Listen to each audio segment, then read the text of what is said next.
by far one of the most asked questions that I get on stream is, who do I think will win the championship in F1 2022? I am here to give you all the answers that I have. So I'm going to be putting up my drivers, my constructors, and also the predictions I have for Bahrain, the top 10 who I think are going to do well in Bahrain. So we'll do these lists from bottom to top, so starting from the bottom who I think will be last, and I will go to who I think will be the best. We will start with the drivers. To start off the drivers, who I have at number 20 is one of the only Asians on the grid, is Guan Yu Zhou. I think that, he's the only rookie this season. Alfa Romeo not looking too strong.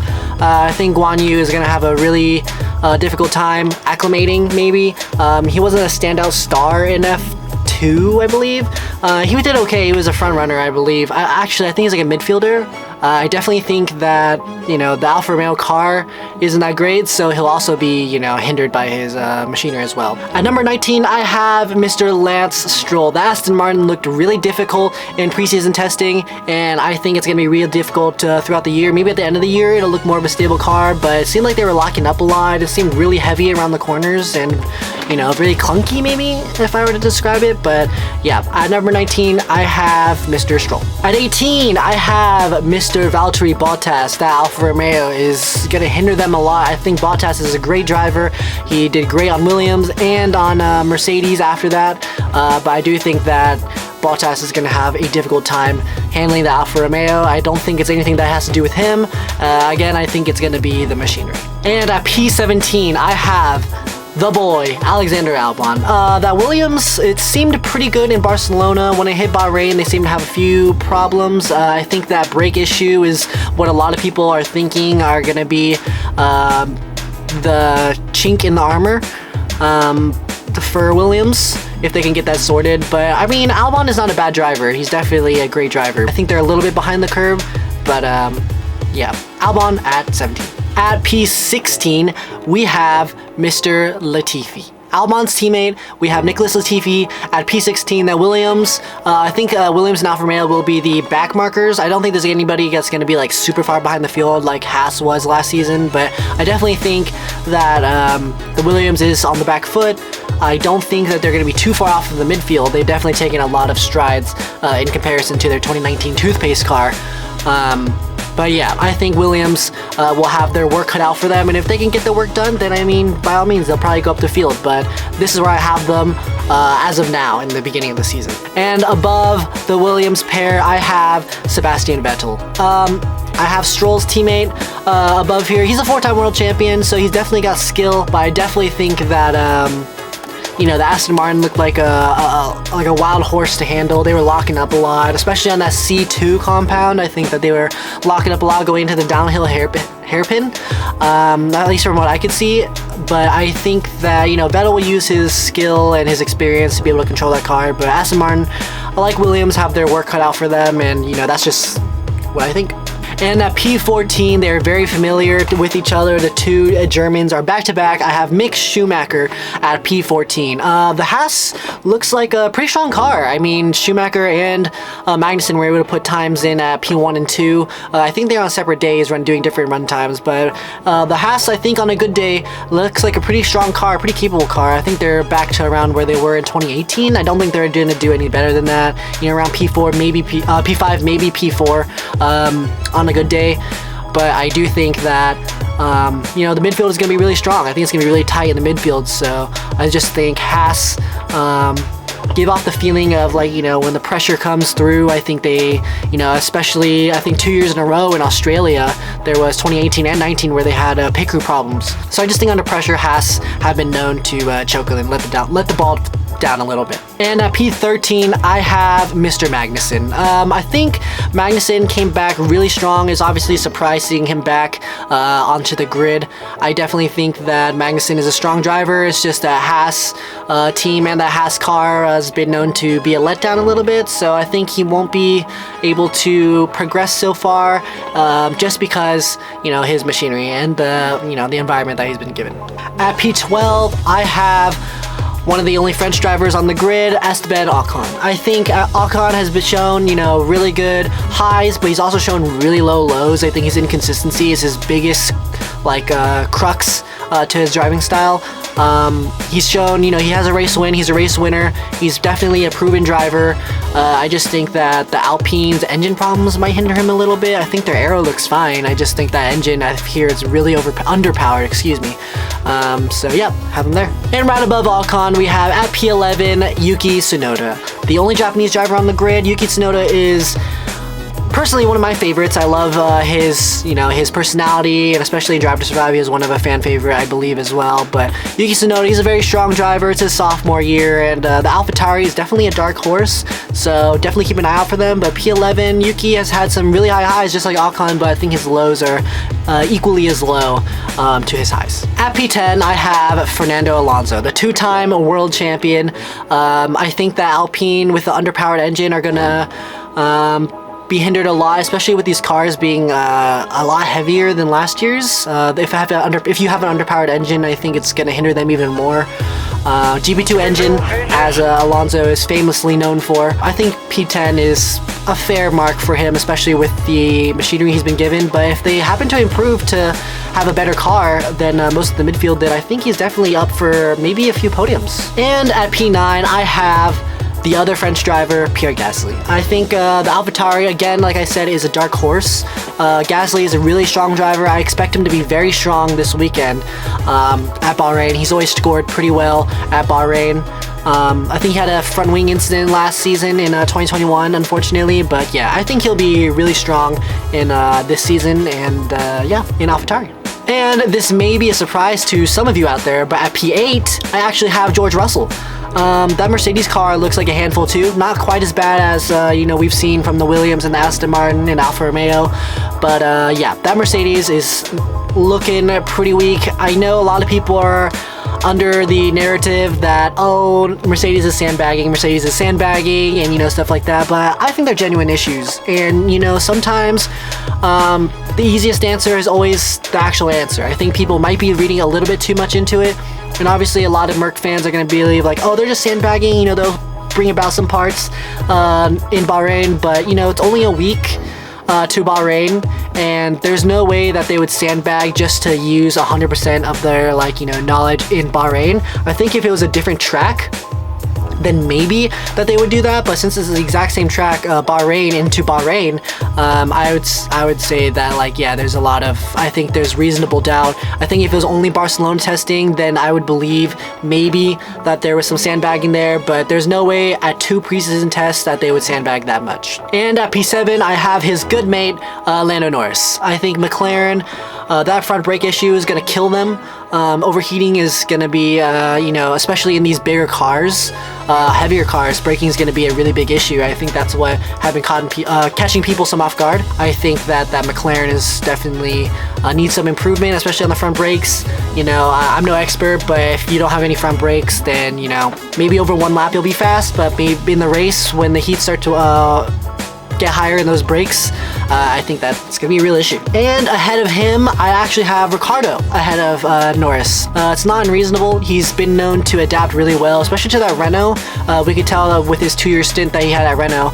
I definitely think that, you know, he improved in his second season there in 2020. He had a few podiums for them as well, so it's not unreasonable to think that he'll make some really good strides, especially with regulation changes. And at P5, I have the Mexican Minister of Defense, Mr. Perez.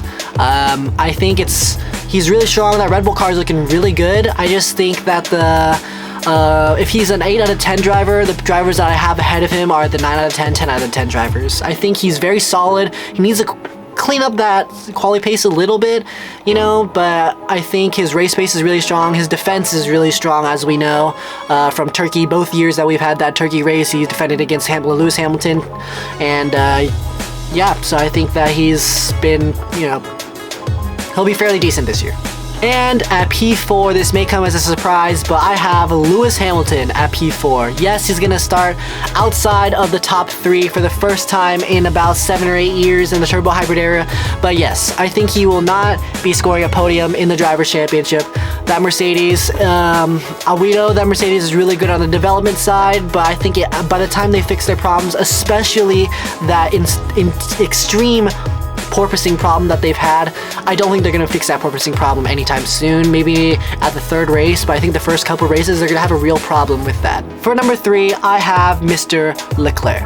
I think he's going to be really solid this year. I think the Ferrari duo are going to turn out really strong. That Ferrari was starting to come alive at the end of the season last season, and I think there's nothing holding them back. I think the Ferrari is a strong car. Hopefully they get their strategies right. We know that the Ferrari strategy is, you know, there are obviously the memes about it, but I think if they are able to withstand the pressure, I think the Ferrari duo will do well. And that leads to number 2.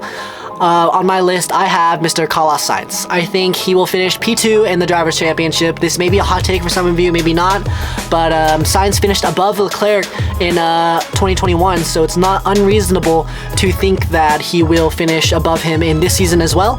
And I think the Ferrari are going to be really strong, which leaves, of course, the only person that I have not named in the Red Bull seat, number 1 seat, is Mr. Max Verstappen. I think he will get a 2nd crown this season, and it's not unreasonable. The Red Bull looks really strong. He obviously put in the fastest time of the preseason test at Bahrain, so I think Verstappen winning a 2nd world title is not unreasonable. Which leads me to the Constructors' Championship. We're going again from the bottom to the top. So at number 10, I have the Alfa Romeo. Alfa Romeo seems unreliable. If anything, I think that'll kill them this season.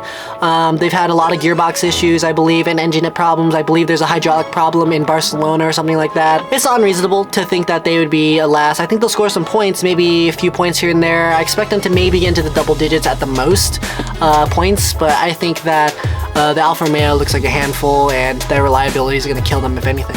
At number 9, I have Williams. I don't think they'll be dead last, but I think that they're obviously going to be the back of the midfield.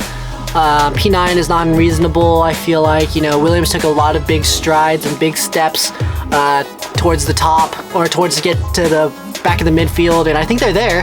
I don't think it's going to be a large deficit this year. I think there's going to be a lot of gives and takes. I think some people are going to be strong, some people are going to be weak. I just think Williams is going to be weak a lot more so than other teams. Which leads to number 8, and I have the 2nd best livery on the grid. At P8, I have Aston Martin. Aston Martin have a lot of work, and I think they've been a lot slower on their developments. I feel like they've had some hit and misses last season with developments. I think some hindered the car, some helped the car a lot, but I think Aston Martin be at PA, especially with that handful of a car. Unless they get some insane developments by race 5 or something, then I can't see them, breaking the 8th spot. P7, I have AlphaTauri. They're definitely a dark horse, probably one of the teams to watch. In preseason testing, they did all their stuff, and they didn't have any crazy developments or anything like that, like Mercedes, Red Bull, or Ferrari. They've kind of just done their own thing, and no one really talked about them at all. So I think AlphaTauri at P7, but I think they definitely are able to improve.